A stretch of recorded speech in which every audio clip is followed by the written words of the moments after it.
I'm like 30 years old, I have a zit on my face the day I'm gonna start filming. We'll crop that right out.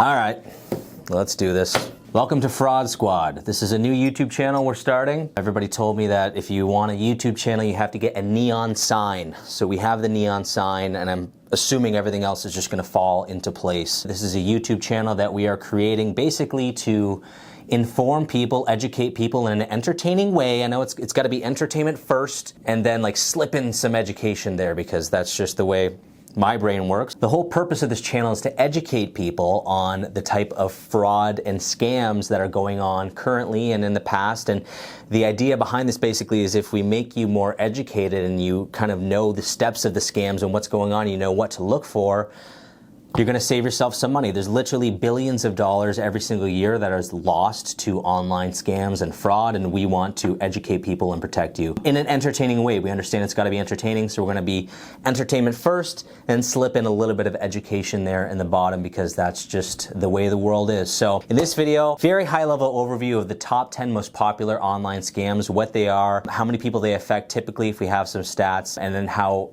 at a very high level, how you can protect yourself against these scams. Honestly, each of these is really popular and they deserve their own video. So honestly, some of these even we'll do a video series on because it's such a deep wormhole. But just as an introduction to the channel, introduction to myself, my name is Josh. I'll be the host on Fraud Squad.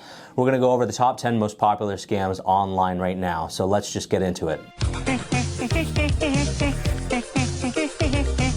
The first scam on our list is phishing scams. Very, very popular. Not phishing with an F, phishing with a PH. This is where people are trying to get information from you. Typically, this takes form of somebody sending you an email or a text message or even a phone call saying that there's somebody else trying to get information from you. So a typical one that I get almost every single day is I'll get a call on my phone from some bizarre number that's obviously fake. They say they're from Amazon. There's been a purchase on my account. Can you confirm your credit card number so that we can verify who you are? And then they have obviously your credit card information. They're phishing for information. This happens a lot with Facebook too. According to a report by the Anti-Phishing Working Group, there were over 222,000 unique phishing attacks just in the first quarter of 2021 alone. Insane. So how you can protect yourself against this is hide your kids, hide your wife, and hide your husband. Be very skeptical of anybody asking information. If they are claiming to be somebody, put the burden of proof on them. Oh really, I did make a purchase on my credit card on Amazon? Why don't you tell me the last 4 digits of my number? Tell me if it's a Visa or MasterCard. Put the onus on them to prove who they are before giving any information. And as far as URLs go, be very skeptical. A lot of avoiding scams is using your intuition. If it stinks at all, it's probably a scam. Number 2, tech support scams. This is what you see with guys like Kit Boga on the internet. People claiming to be a big company like Microsoft,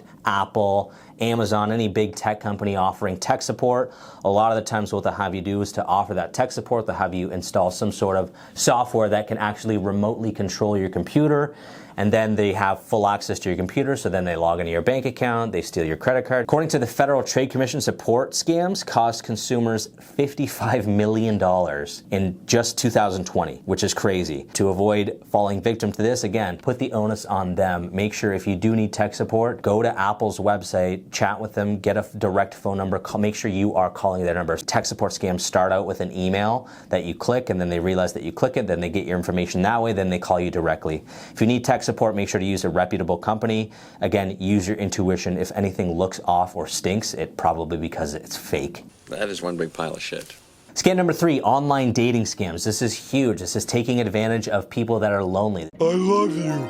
This is when they will make a fake Facebook, make a fake dating profile, use somebody else's pictures, pretend to be somebody, build a relationship with you over time online, this fake relationship. You think that you're in love with this person, they'll talk for days, weeks, sometimes even months, and then all of a sudden, oh, send me the $1,000 so I can come fly to see you.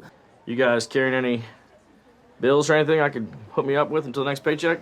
I need money to fix my roof. Honey, I love you, blah, blah, blah. They're taking advantage of this fake relationship they built and people's loneliness and people's yearning to be in a relationship and using that to scam you. The Federal Trade Commission says that there was over $304 million lost to romance scams in 2020 alone. $304 million. People are getting screwed. because they think that they're in love online. How you can protect yourself against this is get on the phone with somebody and make sure that their voice matches their picture. So a picture of some blonde guy, some blonde white guy with blue eyes, you pick up the phone and it's somebody with a Jamaican accent, probably doesn't match up. Or if they're hesitant to get on the phone, do a FaceTime. Do something that's over just being email or text based. That alone right there will weed out a lot of these people. Also, be wary. Try to meet people locally. I know it's easier said than done, but I mean, this shit is everywhere, guys. This is on every single social platform. The number one thing you can do is use your own intuition. I'm going to say this time and time again for every single one of these points. Here's a good story that I heard about. Basically, this lady, just to be honest, if I'm rating her out of 10, she's like a 3. Oh, I'm a 10, most definitely. She thought, legitimately thought that Harry Styles, the Harry Styles, not somebody that looks like Harry Styles, the Harry Styles was in love with her because he had messaged her over Facebook and blah, blah, blah. And of course, he was asking for money. She ended up getting screwed. Use your intuition. If, hey, I'm not a great looking guy, whatever. If I'm a 6.5, 7, and some 15 out of 10 messages me, some gorgeous girl, and she's super into me, that immediately should set off some red flags. You have to be self-aware enough to understand that. Scam number 4 is investment scams. This is when people offer you an investment that's typically too good to be true. These people will reach out to you, phone call, email, say, hey, your profit on a mere $6,000 investment would be upwards of $60,000. Look, I need this money to IPO my company. If you give me $1,000 now, you're going to get this amount of shares, and those are going to go to whatever the number is, some insane number. It requires very little risk on your end, very high reward. How you can protect yourself against this is do some research into the company. If they call you, I mean, the average person isn't getting calls from people that want them to invest in their company. If you're like a really rich entrepreneur, that's probably something regular. But if you're like me, some average Joe, no one's reaching out to me for my millions of dollars that I don't have to invest in their company. So according to Security and Exchange Commission, investment scams, oh my God, cost Americans, just in America, $3 billion, $3 billion in just 2020. Always do your research. If it's a company, look it up. Are they currently IPO'd? Just Google is your best friend. We live in a time, the internet's such an amazing like paradox on itself. It's opened up the world to like so many shitty scams and so many bad things, so many ways to get screwed, but it also gives you so many tools to protect yourself. Research, research, research. If you think you're going to make an investment, do it through your bank. Go and buy the shares through your bank. Don't be giving somebody your credit card information online. That's how you do this properly. Do research on the company. Do research of that investor. Do they have a website? Does the website look legit? Can you get on the phone with this person? Does their picture match their voice? Doing it through the bank will eliminate 95% of these. Not all of them, but that's a good place to start, because if usually your bank can't do it, there's something fishy and you shouldn't be giving these people their money. Number 5 is lottery scams. Everyone's had this. I've had it all the time. They call you. There used to be one popular years ago where I would get this call and then it was like a horn of a boat from like a cruise ship. And it was like, you want a cruise, blah, blah, blah. All you got to do is pay for the ticket. Send us this and we'll send you your free cruise tickets. So according to the Federal Trade Commission, consumers reported losing $167 million to prize and lottery scams in 2020. $167 million. Specifically when it comes to a lottery, if somebody says you won some prize, well, first of all, did you enter a lottery? Do you remember entering any competition or contest or whatsoever, or any raffles? If you didn't, I don't know about you, I don't win shit randomly. When's the last time something too good to be true actually happened? Not to be a pessimist, but come on guys, how often is good shit happening to you? Avoid falling victim to this. Be very wary. These are typically unsolicited phone calls. Again, make sure, did you enter a contest? Do your research online.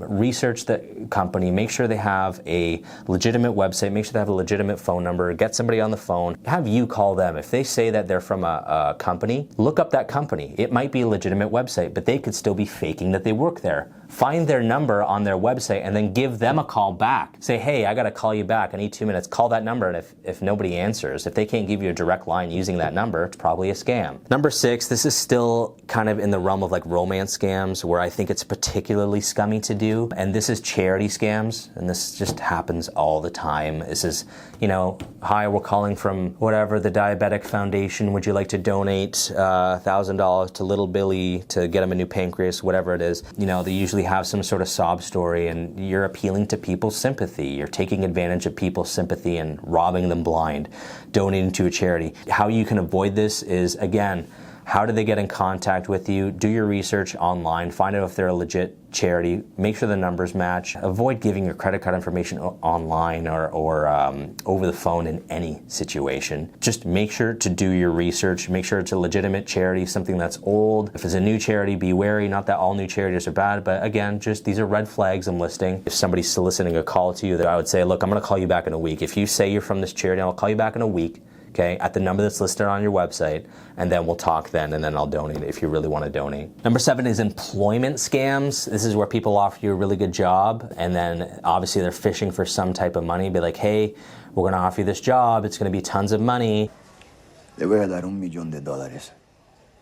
Just fill out this application, and then you go to the website, and there's like a $5, $10 application fee. Just pay the fee, and you got the job, no problem. How you can avoid this is that anytime you're applying for a job, there should never be any costs associated with applying to that job. I mean, if you're flying to Austin, Texas to do a job interview, that cost is on you, that's fine, but there's never like a fee to do a job interview or take any sort of job. It's either going to be a pyramid scheme or it's just going to be a blatant scam. In 2020 alone, there were over 14,000 reports of employment fraud. This is another situation where you can really benefit from having some introspection, some self-awareness. If you have no education and your only work experience is working at McDonald's and you're 19 years old, which is fine, but if that's your only work experience, you have no education, and somebody offers you a job for $250,000 a year, why would they offer you that job? Be self-aware. A lot of this is being self-aware and using your intuition and just generally making good decisions. So that's number 7. Number 8 is popular as of recently with the rise of things like Airbnb is rental scams. This happens with apartments. This happens with Airbnbs. They'll rent out something that either doesn't exist or isn't theirs, and they've already taken your money. So if you want to go on vacation, you look up a spot. Again, I'll use Austin, Texas. I want to go to Austin, Texas, take a vacation. I'll go online, find an Airbnb.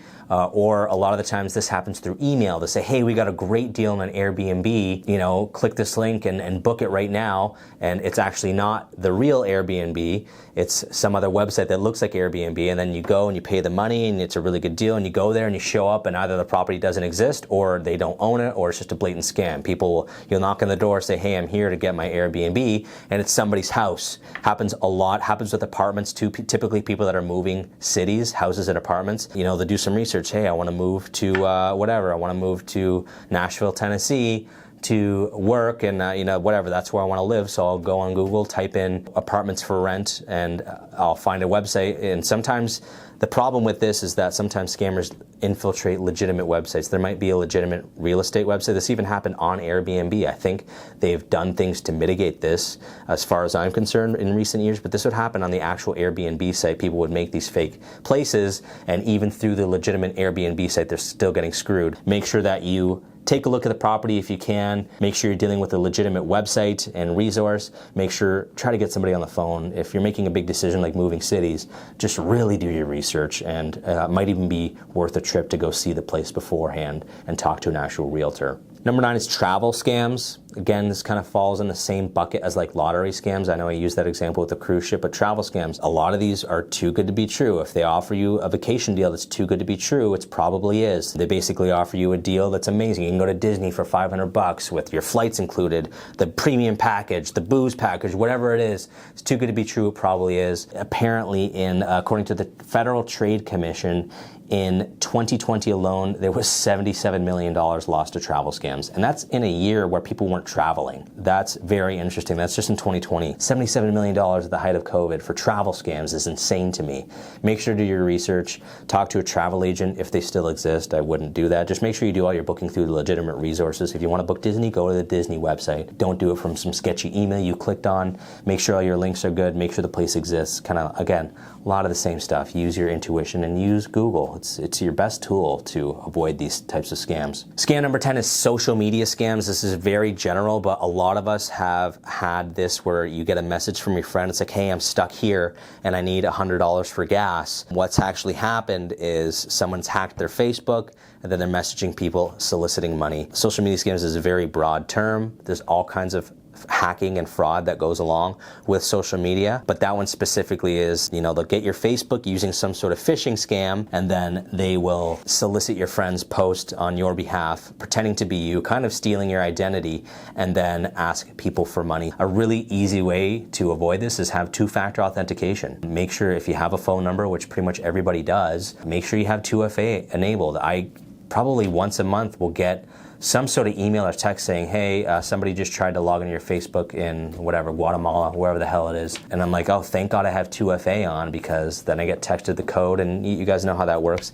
2FA either through phone call, text message, you can download the Authenticator app. It generates a code every, 20 seconds, 30 seconds, whatever it is. Adds a whole other layer of security to hack into your social media. Don't give it your passwords. A lot of this is common sense. So that concludes our top 10 most popular scams. Again, this is more just an introduction to the channel. We're still figuring out our studio here, figuring out everything. So subscribe. We're gonna be giving away a lot of swag. We got all kinds of nice, oh Jesus, I'm looking at a screen here, reverse. We're gonna be giving away all kinds of crap to our subscribers. So make sure to subscribe to stay tuned. We're gonna be talking to police officers, scam experts, fraud experts, tech experts, all kinds of crap on here. And we're gonna do it in an entertaining way. So thanks for watching, folks. I'm Josh. This is Fraud Squad. Take it easy.